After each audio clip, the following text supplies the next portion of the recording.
আসসালামু আলাইকুম। জানিয়ে দেব আন্তর্জাতিক অঙ্গনের সবশেষ আপডেট গুরুত্বপূর্ণ সংবাদ। শুরুতেই সংবাদ শিরোনাম। গাজায় শান্তিরক্ষী মোতায়েন করার আহ্বান। রাফা আগ্রাসনের ধকল সামাল দেওয়া সম্ভব হবে না বলে মন্তব্য করেছেন সাবেক ইসরায়েলি প্রধানমন্ত্রী ওলমার্ট। এরপরেই জানিয়ে দেব রাশিয়ার অস্ত্র পশ্চিমা দেশেও আঘাত আনতে সক্ষম, হুঁশিয়ারি পুতিনের। অন্যদিকে পাকিস্তানে নতুন সরকারকে স্বীকৃতি না দিতে প্রেসিডেন্ট ও পররাষ্ট্রমন্ত্রীকে মার্কিন ৩১ কংগ্রেস সদস্যের চিঠি। এবং সর্বশেষ জানিয়ে দেব ইসরায়েলে বর্বরতা, খাবারের জন্য লাইনে দাঁড়িয়ে থাকা ফিলিস্তিনিদের উপর গুলিবর্ষণ। এতক্ষণ শুনছিলেন সংবাদ শিরোনাম, এবার বিস্তারিত।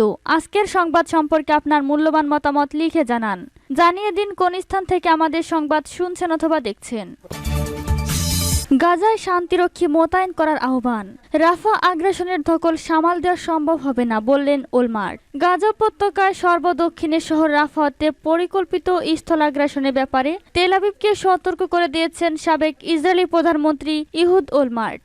তিনি বলেছেন, রাফাতে আগ্রাসন চালালে ইসরায়েলকে চরম আন্তর্জাতিক ক্ষোভের মুখে পড়তে হবে, যা সামাল দেওয়া তেল আবিবের পক্ষে সম্ভব হবে না। 2006 সাল থেকে 2009 সাল পর্যন্ত ইসরায়েলের প্রধানমন্ত্রীর পদে থাকা ওলমার্ট ব্লুমবার্গকে দেওয়া এক সাক্ষাৎকারে বলেন, আন্তর্জাতিক সমাজের ধৈর্য এমন একটি স্থানে পৌঁছেছে যে এরপর আর তাদের পক্ষে রাফা আগ্রাসন সহ্য করা সম্ভব হবে না। রাফা অভিযানের ফলে মিশরের সঙ্গে ইসরায়েলের স্বাক্ষরিত শান্তি চুক্তিও বিপদের মুখে পড়বে বলে তিনি সতর্ক করে দেন।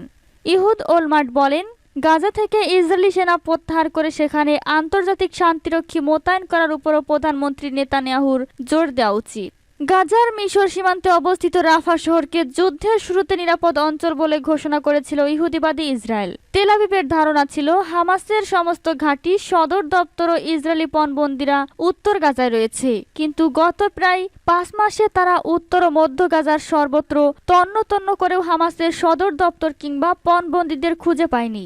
এ কারণে দখলদার ইসরায়েল এখন নিরাপদ অঞ্চল ঘোষিত রাফা শহরে অভিযান চালাতে চায়। অথচ ইসরায়েলের পূর্ব ঘোষণা অনুযায়ী সহায় সম্বল হারিয়ে 15 লাখ গাজাবাসী রাফা শহরে আশ্রয় নিয়েছেন। ওই শহরে সম্ভাব্য স্থল আগ্রাসনের ব্যাপারে ইসরায়েলকে সতর্ক করেছে খোদ তেল আবিবের অপকর্মের প্রধান সহযোগী মার্কিন সরকার। কিন্তু তা সত্ত্বেও নেতানিয়াহু বলেছেন তিনি যে কোনো মূল্যে রাফা শহরে অভিযান চালাবেন। ওদিকে মিশর সরকার এরই মধ্যে হুঁশিয়ারি দিয়ে বলেছে, রাফাতে অভিযান চালালে শান্তি চুক্তি স্থগিত করা হবে। কায়রো আরও বলেছে, গাজার 23 লাখ অধিবাসী রাফা থেকে প্রবেশ করা ত্রাণের সাহায্যে কোনো মতে বেঁচে আছে। রাফাতে আগ্রাসন চালালে ত্রাণ তৎপরতা সম্পূর্ণ বন্ধ হয়ে যাবে। জাতিসংঘ মহাসচিব অ্যান্তনিও গুতেরেসও বলেছেন, রাফাতে অভিযান চালালে উপত্যকার ত্রাণ তৎপরতার কফিনে শেষ পেরেকটি ঠোকা হবে। রাশিয়ার অস্ত্র পশ্চিমা দেশেও আঘাত আনতে সক্ষম, হুঁশিয়ারি পুতিনের। রাশিয়ার প্রেসিডেন্ট ভ্লাদিমির পুতিন পশ্চিমাদের হুঁশিয়ারি দিয়ে বলেছেন, তাদের মনে রাখা উচিত রাশিয়ার অস্ত্র তাদের দেশেও আঘাত আনতে সক্ষম। এক ভাষণে তিনি মন্তব্য করেন, রুশ প্রেসিডেন্ট বলেন, দিন শেষে তাদের বোঝা উচিত আমাদের অস্ত্র আছে এবং তারা সেটাও জানে। রাশিয়ার নির্বাচনের 2 সপ্তাহ আগে ভাষণে পুতিন এমন মন্তব্য করলেন। তবে তিনি পশ্চিমাদের সঙ্গে সংলাপের ব্যাপারেও আগ্রহ প্রকাশ করেন। পুতিন বলেন, মস্কো কৌশলগত স্থিতিশীলতার বিষয়ে মার্কিন যুক্তরাষ্ট্রের সাথে সংলাপের জন্য প্রস্তুত, কিন্তু আলোচনায় বাধ্য করার কোনো তৎপরতা রাশিয়া মানবে না। পুতিন বলেন, তিনি বিশ্বাস করেন আরব দেশ এবং লাতিন আমেরিকার দেশগুলির সাথে সম্পর্ক জোরদার করা রাশিয়ার জন্য গুরুত্বপূর্ণ। রুশ প্রেসিডেন্ট আরও বলেন, রাশিয়া 2014 সালে ইউক্রেনের ডনবাস অঞ্চলে যুদ্ধ শুরু করেনি, তবে সেখানে যুদ্ধ শেষ করবে এবং নাৎসিবাদ নির্মূল করার জন্য সবকিছু করবে। পুতিন বলেন, রাশিয়ান সেনাবাহিনী আত্মবিশ্বাসের সাথে ইউক্রেনের বেশ কয়েকটি দিকে অগ্রসর হচ্ছে। পুতিন অভিযোগ করেন, পশ্চিমারা রাশিয়াকে 1980-এর দশকের মতো নতুন অস্ত্র প্রতিযোগিতায় টেনে আনার চেষ্টা করছে। তিনি আরও বলেন, রুশ সেনাদের কাছে শর্মাট ক্ষেপণাস্ত্র সরবরাহ করা হয়েছে এবং রাশিয়া বেশ কয়েকটি প্রস্তুতিশীল অস্ত্র ব্যবস্থা নিয়ে কাজ চালিয়ে যাচ্ছে।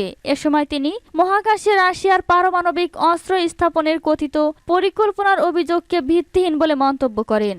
পাকিস্তানে নতুন সরকারকে স্বীকৃতি না দিতে প্রেসিডেন্ট ও পররাষ্ট্রমন্ত্রীকে মার্কিন 31 কংগ্রেস সদস্যের চিঠি।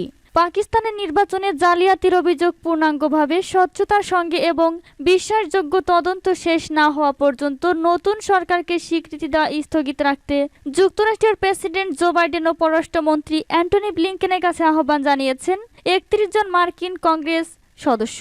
এ বিষয়ে তারা প্রেসিডেন্ট ও পররাষ্ট্রমন্ত্রীর কাছে বুধবার 28শে ফেব্রুয়ারি যৌথভাবে একটি চিঠি লিখেছেন। এতে পাকিস্তানের জনগণের পাশে দাঁড়াতে এবং দেশটির গণতন্ত্র রক্ষার আহ্বান জানানো হয়েছে। যুক্তরাষ্ট্রের প্রতিনিধি পরিষদের সদস্য গ্রেগ কেসারের সরকারি ওয়েবসাইটে এই কথা জানানো হয়েছে। বিষয়টি নিয়ে সাবেক প্রধানমন্ত্রী ইমরান খানের দল পাকিস্তান তেহরিকি ইনসাফের পিটিআই এক্সে এক পোস্টেও দিয়েছেন। টেক্সাসের ডেমোক্রেট গ্রেগ কেসারের ওয়েবসাইটে বলা হয়, পাকিস্তানে অনুষ্ঠিত 8ই ফেব্রুয়ারি নির্বাচনের আগে এবং পরে জালিয়াতির অভিযোগে চিঠিতে যৌথভাবে উদ্বেগ জানিয়েছেন কংগ্রেসের ওই সদস্যরা। এতে মার্কিন সরকারের প্রতি আহ্বান জানানো হয়, নির্বাচনে হস্তক্ষেপের পূর্ণাঙ্গ, স্বচ্ছ এবং বিশ্বাসযোগ্য তদন্ত না শেষ হওয়া পর্যন্ত পাকিস্তানের নতুন সরকারকে স্বীকৃতি দেবেন না।